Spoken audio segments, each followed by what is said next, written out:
আসসালামু আলাইকুম সম্মানিত দর্শক শ্রোতা। এই হলো আমার বন্ধু খালেদা জিয়ার জানাজার নামাজে আসার পরে 20টা টাকা কুড়িয়ে পেয়েছে। এই যে 20 টাকা সে কুড়িয়ে পেয়েছে, সে অনেক আনন্দিত।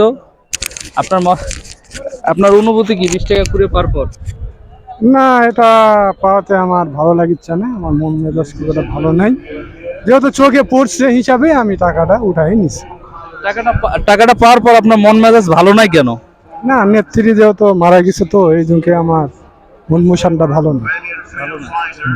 আচ্ছা, আপনি এই টাকাটা এখন কি করবেন? এটাই আমি চিন্তা করতেছি, এই টাকাটা কি করবো এখন। যদি কাউকে দিতে গেলে এর সাথে আরো 20 টাকা দিয়ে আমাকে দিতে হবে। আচ্ছা, টাকাটা তাহলে কাউকে দিয়ে দিন নাকি? অবশ্যই অবশ্যই। হ্যাঁ? অবশ্যই। আচ্ছা, টাকাটা কিন্তু দিয়ে দিন। আপনি আবার খেয়ে টেয়ে ফেললেন না? না না, এই টাকা খাওয়া যাবে না। আজকের দিনে অন্তপক্ষে এই টাকাটা খাওয়া যাবে না। আপনি কোথা থেকে আসছেন? আমি নওগাঁ থেকে এসেছি। নওগাঁ থেকে? জি। কবে আসছেন? কালকে। কালকে আসছেন?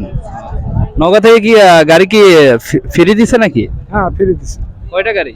50টা। 50টা। আপনি কি খাইছেন সকাল থেকে? না, সকাল থেকে নাস্তা করছি, দুটো পরোটা খেয়েছি। আপনাকে কেউ কি টাকা পয়সা দিয়ে আনছে? না না, আমি নিজে ইচ্ছা। তো আপনি কি দলের ভালোবেসে এরপর এই জায়গায় আসছেন? খুব দলকে আমি খুব ভালোবাসি। আচ্ছা, আপনি কতদিন যাবত এই বিএনপির সঙ্গে যুক্ত আছেন? বুদ্ধি হওয়ার থেকে, আমার বুদ্ধি যখন হয়েছে তখন থেকে আমি বাংলাদেশ জাতীয়বাদী দল করি এবং নেত্রীকে খুব ভালোবাসি এবং জিয়ার আদর্শে চলি। আমরা জিয়ার সৈনিক।